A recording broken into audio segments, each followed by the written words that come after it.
Welcome back. To those of you who have scoped my channel before, I did an intro video before in this series, the You Don't Understand the Sign series, and that is the on Cancer's video. This is the second video concerning the second of the water signs, Scorpio. In this video, as with the one before, I'm going to be touching on the energy of Scorpio in whole and also give a few details when it comes across in certain houses or through certain planets. Scorpio, especially on the ascendant, sun, moon, and with stelliums, may be able to relate very strongly to what will be said, but this energy can play out in smaller parts of our lives and our personalities. I have formatted this video with a who and what segment. That section is going to be discussing the energy with examples that concerns activated or pinpointed expression of the energy, so looking at it being activated in a house or through a planet or point. Scorpio is a sign that is very much defined by their hard personal truths. It is a sign that is often called secretive, and in fact, they are more likely than other sign placements to have many more secrets, or we could also call them lies and things they omit or fabricate, though that same thing is usually their Achilles heel. If someone they care about or someone observant enough notices this and will declare it. This speaks to the nature of Scorpio more than anything to me, because Scorpio is very much a sign that lives by the effect that it has on others, and it lives by these personal truths which inspire fear and require bravery. And without bravery, we can see a lot of negative traits, and with bravery, we can see a lot of wonderful ones. Scorpio concerns that which we are supposed to ultimately prioritize and face, the less brilliant or less holy parts of our ego, so as to prepare for finding truth outside of us in Sagittarius. Scorpio energy is very misrepresented energy in astrology today, and that is both in ways that Scorpios want you to know about and in ways they don't, because some of the current understandings serve them, and they, like their neighboring sign Libra, keenly understand that social influence of others is so important. The clear water nature of Scorpio is funneled through sexuality, and the new subruler Pluto, and not even the full range of Pluto, has basically swallowed up the sign attributes in modern understandings. I have found that this is one of the signs where the lies they tell people about themselves to protect themselves from others have become the bulk of their archetype for most modern depictions. And that's how this keeps getting perpetuated, and the other truer attributes get lost.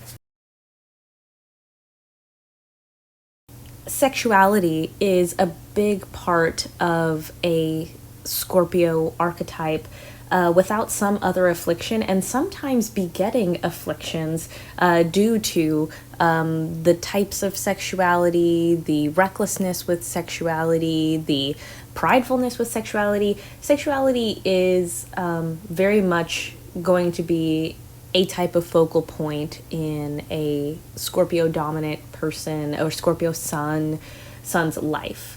Jealousy is another trait correctly applied. Scorpios are jealous. Any place in your chart where you have Scorpio, you're going to perform and behave jealously. In general, keeping secrets, omitting things, or fabricating things, very much a part of the Scorpio archetype. Power hungry is correctly applied to Scorpio. Now, the areas and type of power, I think, could have fallen in the misrepresentation category. Scorpio is very much a sign that operates off of those original connotations of otherness, and social power is their power, influence is their power, and they particularly desire that type of power. Personal power is what they need to cultivate, but that comes with bravery and facing personal truths about themselves so that they can find their true callings. The more personal power that can be gained later has to do more with Mars mastery, and I have more on this on an article on Scorpio on my website as well. Paranoia and vindictiveness is also something where you will find with Scorpio energy Scorpios. They share this with Virgos in that they are not just distrustful in ways that other signs can be. There is a good deal of energy that thinks of the wild or the impossible, or that everyone is out to get them. Another true stereotype is that Scorpios are occult leaning. Many Scorpios get into things like astrology, things like Reiki. They're into a lot of things that would be considered taboo, would be considered at one point having been the subject of outcasting. There is this fetishization of the pariah or the outcast type of veneer and in Scorpio individuals. Another correct stereotype is that they are magnetic. It has to do with a beckoning or an initial something, an initial push. It's not just them going about, moseying about their day. They're very aware of being perceived. They're very aware of wanting to impact or affect other people.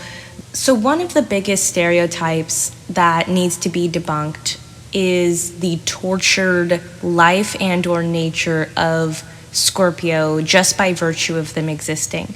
But to say that Scorpio in a chart creates tortured life or creates trauma, I think is very much overblowing and overstating what their lives actually are like. Another stereotype is the fiery nature of Scorpio. They are very much a water-based sign with watery reactions, watery motivations, watery behavior patterns, if you just even observe any of them.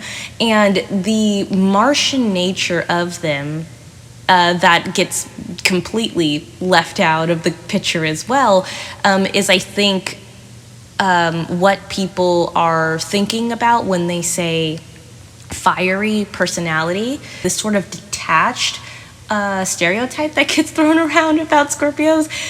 They are not detached people by nature. They are water signs and they are fixed. So there is a lot of extremity when it comes to attachments, and sometimes very quick or instantaneous attachments as well.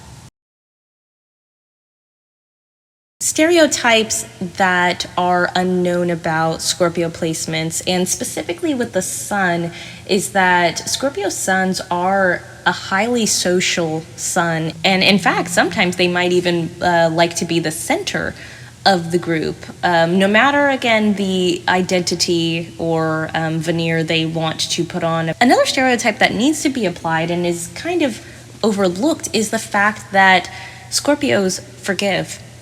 And they forgive a lot. They often end up coming to understanding, finding weird common ground with their enemies. Scorpio's penchant for forgiveness has, I think, shocked a lot of people. And I think it's because, in essence, if they are acting out of their insightful ability to take apart and really see into the reasons why people do the things that they do, of course they would forgive, because they would be the ultimate empathetic person who can see the ugly and the good in all people, including people who have slighted them.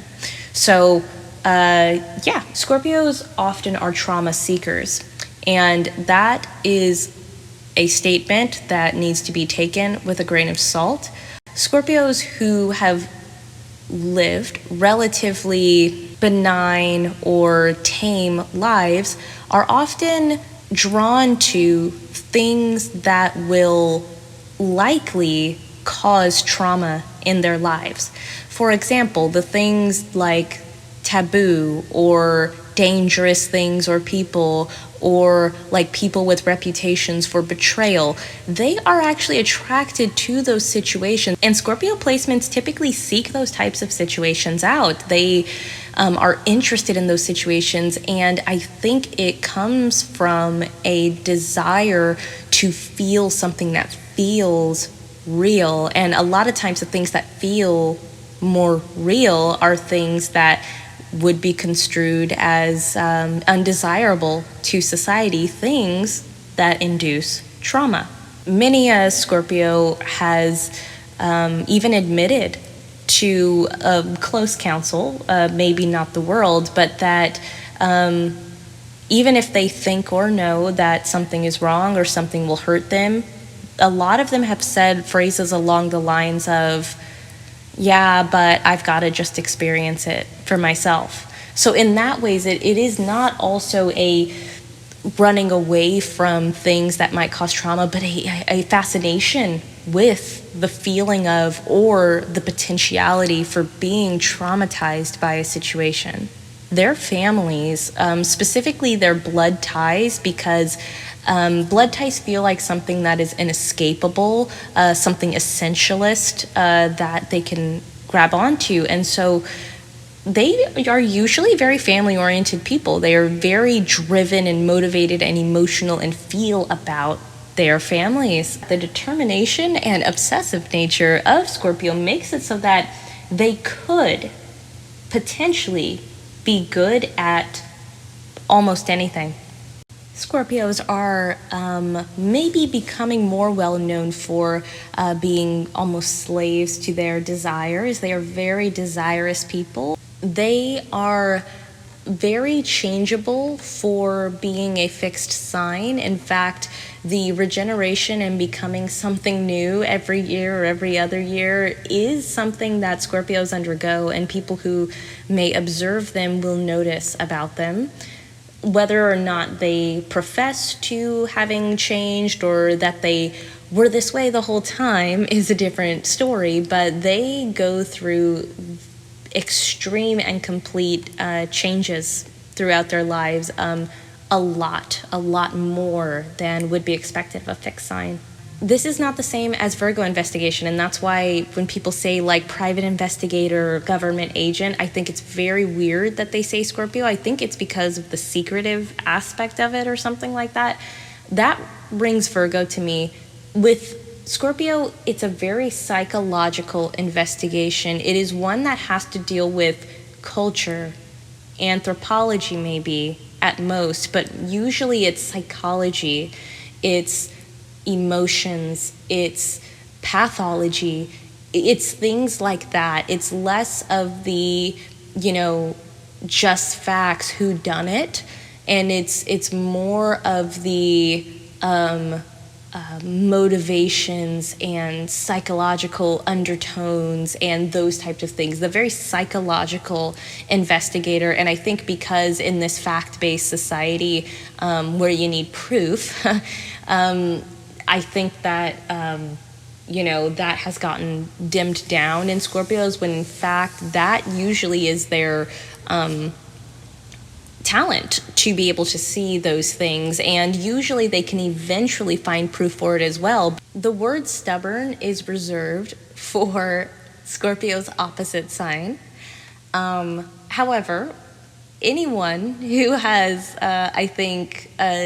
dealt with or complained to their astrologer or anything else like that about people with major Scorpio placements will understand that Scorpios and Scorpio placements, and wherever you have Scorpio in your chart, is where you will be intensely stubborn and extremely stubborn. Scorpio is the either first or second most stubborn sign in the zodiac, because they are fixed, because they are Martian, and because they are based on the emotional and felt experience.